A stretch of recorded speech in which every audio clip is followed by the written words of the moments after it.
नमस्कार। आकाशवाणी जयपुर अजमेर से प्रस्तुत हैं प्रादेशिक समाचार।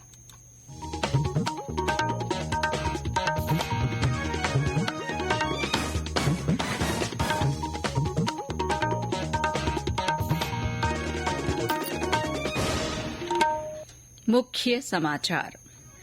प्रधानमंत्री नरेंद्र मोदी ने कहा, सरकार भारत को सेमीकंडक्टर पावर हाउस बनाने के लिए सभी जरूरी कदम उठाएगी। उद्योग और वाणिज्य मंत्री कर्नल राज्यवर्धन राठौड़ ने rising Rajasthan global investment summit के जरिए निवेश जुटाने को सरकार की सर्वोच्च प्राथमिकता बताया। राष्ट्रपति द्रौपदी मुर्मू ने नर्सों को राष्ट्रीय फ्लोरेंस नाइटिंगेल पुरस्कार 2024 से सम्मानित किया। और प्रदेश के कई स्थानों पर हल्की से मध्यम बारिश, धौलपुर में लगातार बरसात से जनजीवन प्रभावित, चंबल नदी का जलस्तर खतरे के निशान के करीब पहुंचा।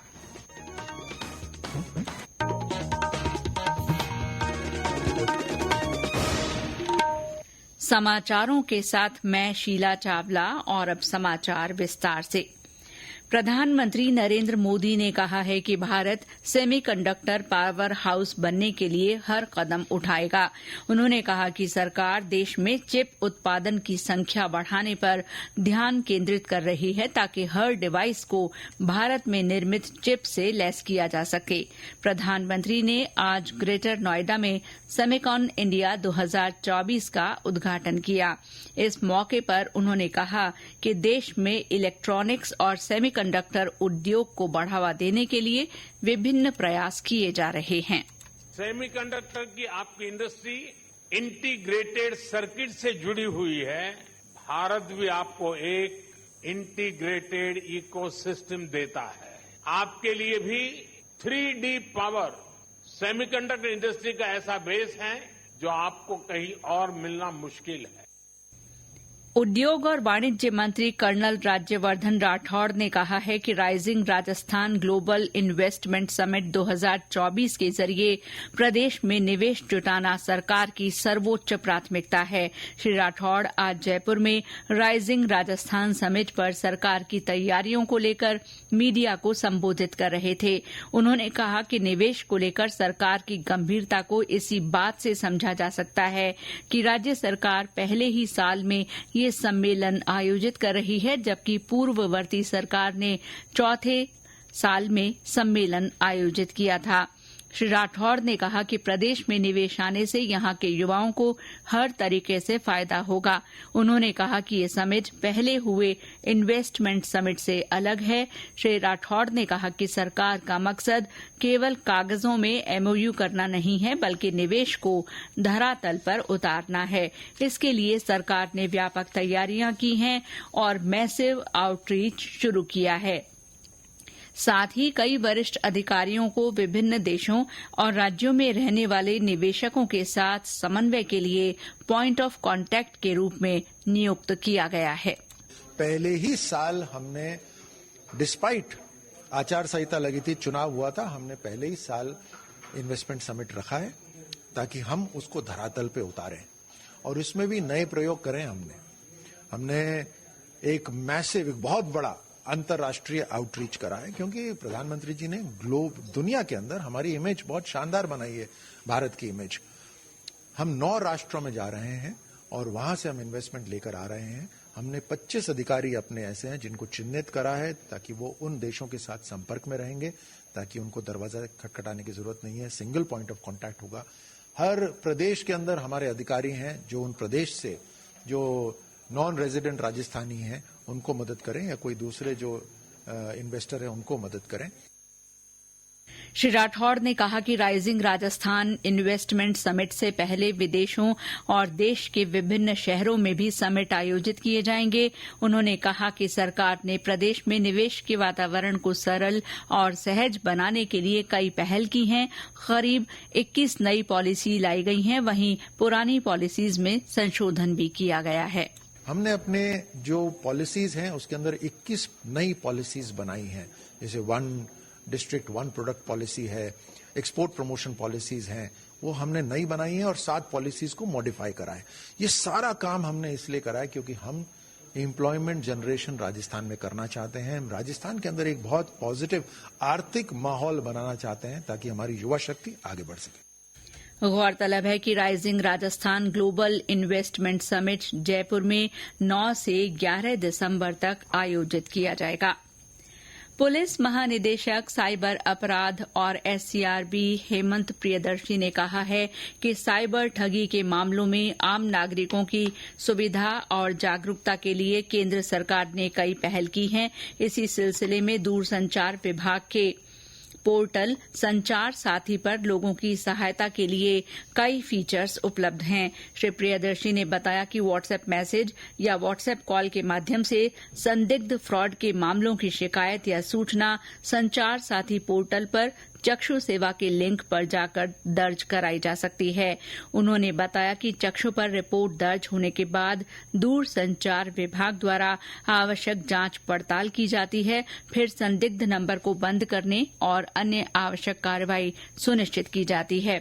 उन्होंने बताया कि संचार साथी पोर्टल पर उपलब्ध एक अन्य महत्वपूर्ण सुविधा के तहत कोई भी व्यक्ति ये जांच सकता है कि जिन दस्तावेजों के आधार पर उस व्यक्ति का मोबाइल नंबर चल रहा है, उन्हीं दस्तावेजों के आधार पर गलत तरीके से कोई अन्य व्यक्ति दूसरी सिम का इस्तेमाल तो नहीं कर रहा है। ये समाचार आकाशवाणी जयपुर अजमेर से प्रसारित किए जा रहे हैं। राष्ट्रपति द्रौपदी मुर्मू ने आज नई दिल्ली में राष्ट्रपति भवन में नर्सों को राष्ट्रीय फ्लोरेंस नाइटिंगेल पुरस्कार 2024 से सम्मानित किया। राष्ट्रीय फ्लोरेंस नाइटिंगेल पुरस्कार की स्थापना वर्ष 1973 में स्वास्थ्य और परिवार कल्याण मंत्रालय द्वारा की गई थी। ये पुरस्कार नर्सों और नर्सिंग पेशेवरों द्वारा समाज को दी गई सराहनीय सेवाओं के लिए मान्यता के रूप में दिया जाता है। राष्ट्रपति ने राजस्थान से नर्सिंग कर्मी राधेलाल शर्मा को ये पुरस्कार देकर सम्मानित किया। श्री शर्मा जयपुर के सवाई मानसिंह अस्पताल में वरिष्ठ नर्सिंग अधिकारी के रूप में अपनी सेवाएं दे रहे हैं। उन्होंने इस पुरस्कार के लिए सरकार को धन्यवाद दिया। श्री शर्मा ट्रोमा केयर और अंगदान सहित सेहत संबंधी अन्य विषयों पर जागरूकता कार्यक्रम चला रहे हैं। मैं भारत सरकार का धन्यवाद कहना चाहता हूं, जिन्होंने सर्वोच्च नर्सेज सम्मान नाइटिंगेल पुरस्कार के लिए मुझे चुना। मैं पिछले 32 वर्षों से department of neurosurgery Sawai Mansingh चिकित्सालय में अपनी सेवाएं दे रहा हूं, जहां गंभीर से लेके अति गंभीर मरीज रहते हैं। इसके साथ साथ मैं पिछले 15 वर्षों से लगातार trauma care protocol awareness program चला रहा हूं। इसके साथ साथ लोगों को बताते कि किस तरीके से अगर सडन कार्डियक अरेस्ट किसी को होता है तो उसकी जान किस तरीके से बचाई जा सकती है। हम लोग ऑर्गन डोनेशन अवेयरनेस प्रोग्राम चलाते हैं। और अब मौसम। प्रदेश के कई स्थानों पर हल्की से मध्यम बारिश हुई है। वहीं धौलपुर जिले में कल रात से लगातार हो रही बारिश से जनजीवन प्रभावित हुआ है। शहर के लगभग सभी मार्गों पर पानी भर गया है। इससे लोगों को आवागमन में भारी परेशानी हो रही है। आंगई बांध में पानी की ज्यादा आवक होने के कारण बांध के 6 गेट खोलकर पार्वती नदी में पानी छोड़ा जा रहा है। जिला प्रशासन ने पार्वती नदी के किनारे बसे सभी गांवों में हाई अलर्ट घोषित किया है। इसके अलावा हाड़ौती अंचल में लगातार बारिश के कारण चंबल नदी में पानी की भारी आवक हो रही है। इससे चंबल नदी भी खतरे के निशान के करीब पहुंच गई है। जिला प्रशासन ने नदी के किनारे बसे करीब 50 गांवों में हाई अलर्ट घोषित कर एसडीआरएफ की टीम लगाई है। उधर सवाईमाधोपुर में आज आपदा प्रबंधन और सहायता तथा नागरिक सुरक्षा मंत्री डॉक्टर किरोड़ी लाल मीणा ने स्थिति का जायजा लिया। उन्होंने अधिकारियों को आवश्यक निर्देश दिए। जयपुर में आज सुबह कई इलाकों में तेज बरसात हुई। इसके अलावा बांसवाड़ा में मूसलाधार बारिश से कई नदी नाले उफान पर हैं। पाली और सवाईमाधोपुर में भी बरसात का दौर बना रहा। मौसम विभाग ने प्रदेश के अधिकांश पूर्वी जिलों में आगामी 3-4 दिन मानसून सक्रिय रहने और मध्यम से तेज बारिश होने की संभावना जताई है। आज कोटा और भरतपुर संभाग में कहीं कहीं भारी से बहुत भारी बारिश के आसार हैं। इसी तरह जयपुर, अजमेर और उदयपुर संभाग में कहीं कहीं भारी बारिश का पूर्वानुमान है। स्वामी विवेकानंद के ऐतिहासिक शिकागो संबोधन की आज 131वीं वर्षगांठ है। मुख्यमंत्री भजनलाल शर्मा ने प्रदेशवासियों को इसकी शुभकामनाएं देते हुए सोशल मीडिया संदेश में कहा कि आज हम सभी उस प्रेरणादायक क्षण को याद करते हैं जब स्वामी विवेकानंद ने पूरी दुनिया को भारत की प्राचीन संस्कृति, वेदांत और सार्वभौमिक भाईचारे का संदेश दिया। मुख्यमंत्री ने कहा कि 11 सितंबर 1893 को शिकागो में विश्व धर्म महासभा में दिए गए स्वामी विवेकानंद के ओजस्वी भाषण ने न केवल भारत की पहचान को वैश्विक स्तर पर मजबूती दी, बल्कि आज भी उनका भाषण करोड़ों युवाओं को प्रेरित करता है। शिक्षा मंत्री और जोधपुर के प्रभारी मंत्री मदन दिलावर ने आज जोधपुर में जन सुनवाई की। उन्होंने आमजन की समस्याएं सुनकर संबंधित विभागीय अधिकारियों को उनके निस्तारण के निर्देश दिए। श्री दिलावर ने कहा कि मुख्यमंत्री भजनलाल शर्मा के नेतृत्व में प्रदेश सरकार जन कल्याणकारी योजनाओं का लाभ अंतिम छोर तक पहुंचाने के लिए पूरी प्रतिबद्धता के साथ काम कर रही है। जयपुर के जिला प्रभारी मंत्री जोगाराम पटेल ने आज जयपुर में बजट घोषणाओं को लेकर समीक्षा बैठक की। इस दौरान उन्होंने अधिकारियों को भूमि आवंटन सहित अन्य आवश्यक प्रक्रिया जल्द से जल्द पूरी करने के निर्देश दिए।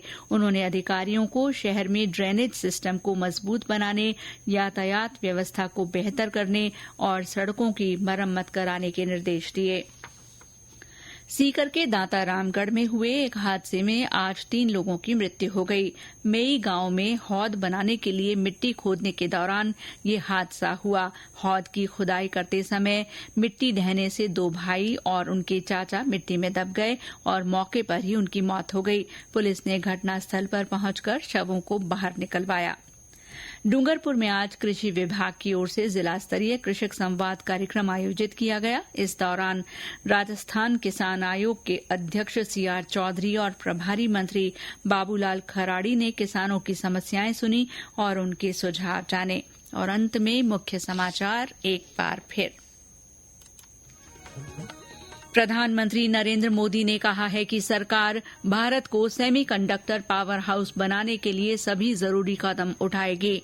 उद्योग और वाणिज्य मंत्री कर्नल राज्यवर्धन राठौड़ ने rising Rajasthan global investment summit के जरिए निवेश जुटाने को सरकार की सर्वोच्च प्राथमिकता बताया है। राष्ट्रपति द्रौपदी मुर्मू ने नर्सों को राष्ट्रीय फ्लोरेंस नाइटिंगेल पुरस्कार 2024 से सम्मानित किया। और प्रदेश के कई स्थानों पर हल्की से मध्यम बारिश हुई है। धौलपुर में लगातार बरसात से जनजीवन पर असर पड़ा है। चंबल नदी का जलस्तर खतरे के निशान के करीब पहुंच गया है। इसके साथ ही प्रादेशिक समाचार बुलेटिन समाप्त हुआ। नमस्कार।